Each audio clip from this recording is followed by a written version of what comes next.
You are looking at Julian's pronunciation guide, where we look at how to pronounce better some of the most mispronounced words in the world, like this other curious word. But how do you say what you're looking for today?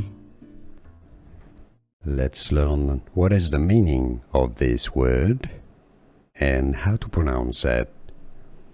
The meaning is to make a mess, or make a mistake, or fail. In other words, to botch or bungle. So it's a thing that it's badly or clumsily done. Okay?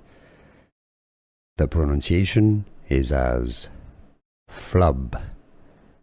So, for example, she had a look at what she was supposed to be reading and she flubbed her speech.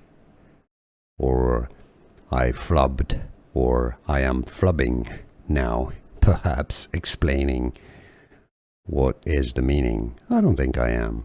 To flub is to make a mistake or to fail, essentially in a clumsy way. Did you get this? Let me know in the comments. Here are more videos on how to pronounce more confusing words and names too many mispronounced. Like this video if you found it useful. I appreciate your support. I'll see you soon and thanks for watching.